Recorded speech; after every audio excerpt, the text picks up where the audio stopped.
Sir एक बहुत important सवाल है।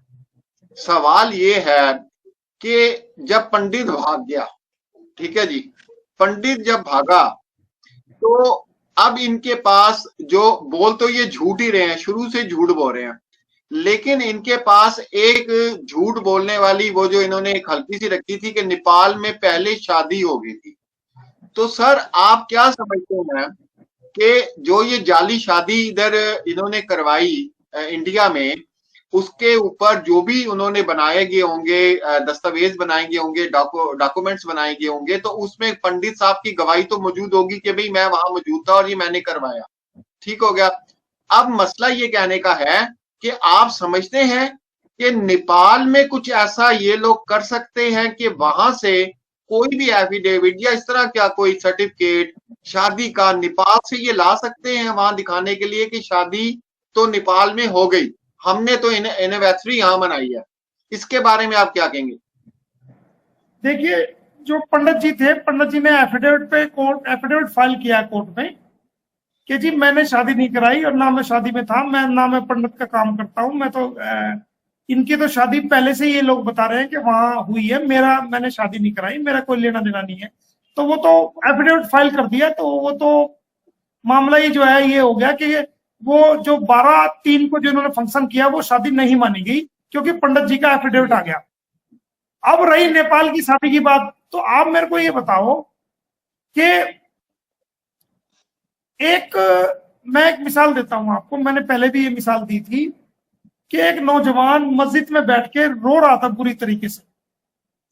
मैंने एक दिन और भी ये मिसाल दी थी, बुरी जी। तरीके से रो रहा था। तो एक बुजुर्ग 70-80 साल का बुजुर्ग वहां आया, तो देखा यार ये नौजवान को क्या आफत आ गई, क्या हो गया, सारे नमाज पढ़ने वाले नमाजी चले गए, ये मस्जिद में बैठा बुरी तरह रो रहा है हाथ उठा के, क्या मुसीबत है, क्या बेटा क्या परेशानी है तेरे को। गया उसके पास कि जी मेरे को औलाद चाहिए, मेरे को औलाद चाहिए, मेरे को औलाद नहीं है, मुझे औलाद चाहिए, मैं जो अल्लाह से ईश्वर से औलाद मांग रहा हूँ।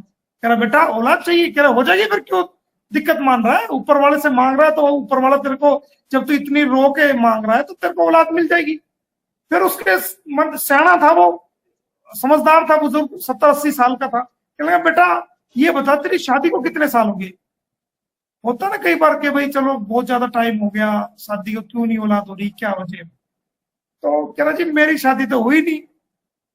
अब बुजुर्ग ने चढ़ गई बोहे, कहने उल्लू के पट्टे, तेरी शादी हुई नहीं, सगाई होगी। कह रहा नहीं सगाई भी नहीं हुई। अबे जा पहले मेरे भाई सगाई कर, फिर जो है रिश्ता पक्का कर, सगाई कर, लड़की देख, फिर सगाई कर, उसके बाद जो है शादी का दिन रख, फिर जो है अपना निकाह कर, बारात लेके जा, दुल्हन को अपने घर ला, जो तेरी बेसिक जिम्मेदारी है उनको पूरा कर, और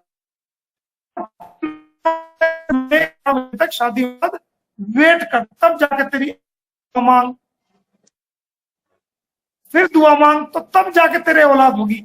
अब मेरे को आप ये बात बताओ, तलाक तो हुई नहीं उसकी गुलाम हैदर से, चाहे वो सर्टिफिकेट ले आए, चाहे वो 20 बार शादी कर ले, 50 बार शादी कर ले, फेरे 100 बार कर ले, जब किसी आदमी से तलाक ही नहीं हुआ, जिसके बंधन में वो है, जिसके वो 4-4 बच्चे पैदा करके आई है, जिसके साथ धोखा दे के आई है, जिसके साथ घर बेच के आई है, जिसको पूरी दुनिया में उसने जलील कर दिया, बदनाम कर दिया, धोखा दे करके, झूठ बोल के, फरेब करके वो जो आई है, जब उससे तलाक ही नहीं हुआ, पहली बात तो तलाक प्रूव करेगी, तलाक प्रूव करके दिखा, किसके सामने तलाक दिया, कहां दिया।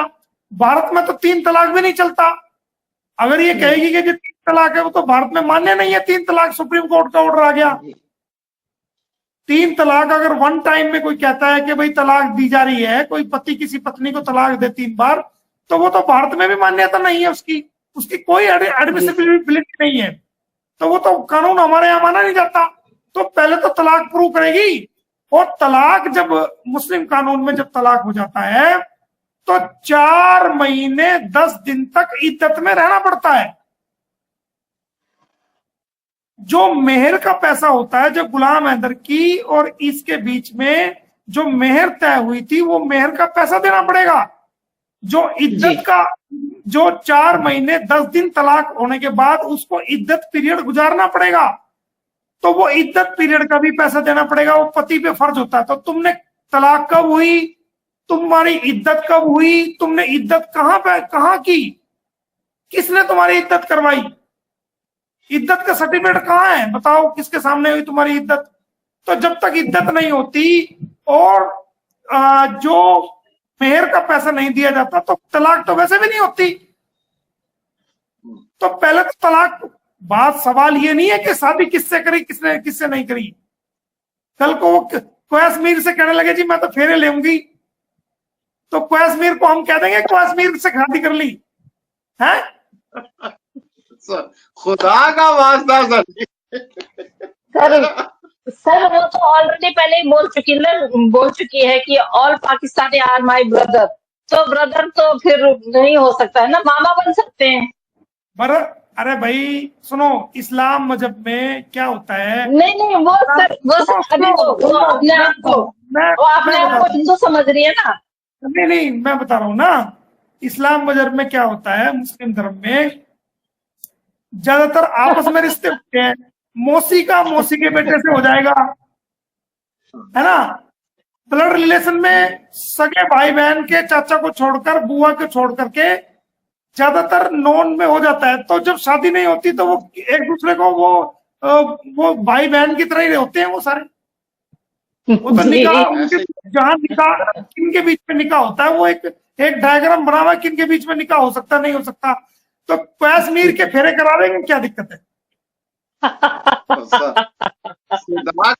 मैं आपको पाकिस्तान में एक है बंदा ऐसा मैं बताऊंगा, उसके साथ करवाइएगा इसके। अच्छा उसको छोड़े। सर क्या ऐसा, जब आप एक मिनट भाई सर, क्या ऐसा हो सकता है या ऐसा पॉसिबल है कि जब आप इसको केस को ट्रांसफर करवा देंगे तो उस टाइम पे क्या जो ये पुलिस वाले हैं जो अभी अपनी पूरी भागीदारी नहीं दे पाए हैं, तो क्या वहां पे इनकी सुनवाई हो सकती है या इनको बुलाया जा सकता है? हाँ, इनके खिलाफ तो केस डलेगा ना, इनके खिलाफ जो जिन हमारा अथॉरिटी को हम लिखेंगे उसमें हम उत्तर प्रदेश के डीजीपी को पार्टी बनाएंगे, उत्तर प्रदेश के चीफ सेक्रेटरी को पार्टी बनाएंगे, हरियाणा के डीजीपी को पार्टी बनाएंगे, हरियाणा के चीफ सेक्रेटरी को पार्टी बनाएंगे, सीमा हैदर को पार्टी बनाएंगे, और उसमें उस एसएचओ को भी पार्टी बनाएंगे।